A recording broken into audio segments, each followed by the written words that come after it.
काशी से आए तो वृंदावन में हमारा कोई परिचय तो था नहीं, तो एक संत से मिले तो उनसे कहा अगर हमें 3 दिन वृंदावन रहने को मिल जाए तो हम दर्शन कर लें। बिहारी जी के नाम सुना था, कहाँ है बिहारी जी कुछ पता नहीं। तो उन्होंने एक जगह हमको रखा और जब यहाँ दर्शन किया, रास और कथा सुनी।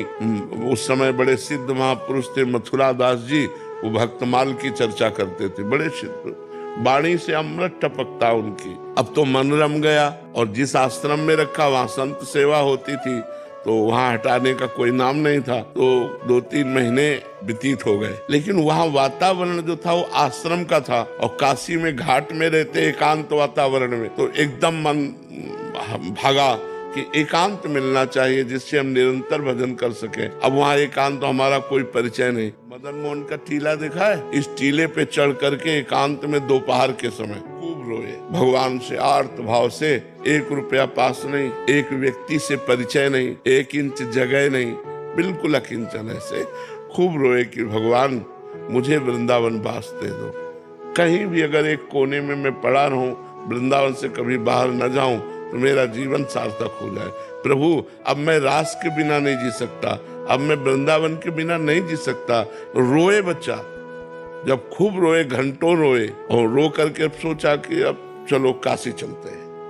पुनः जैसा हमारा जीवन था तो जो ही उतरे तो एक छोटी सी इतनी बड़ी लाली गौर वर्ण की हमारा चला पकड़ा, दोपहर का समय था और बस ऐसे घूमने लगी चारों तरफ और बोले थी जाएगो बाबा जाएगो।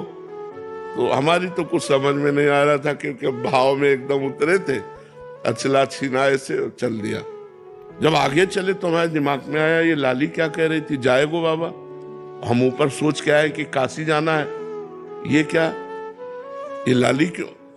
तब लगा यार श्री जी तो नहीं थी, क्योंकि वृंदावन फिर लौट के आए, हमें लगा कि किसी गोस्वामी की कन्या होगी। तो लौट के आए, वहां आसपास पूछा तो बोले यहाँ तो बाबा जी रहते हैं सब, मदन मोहन जी के नीचे, यहाँ तो बाबा जी रहते, यहाँ तो कोई कन्या है नहीं, लड़के है नहीं।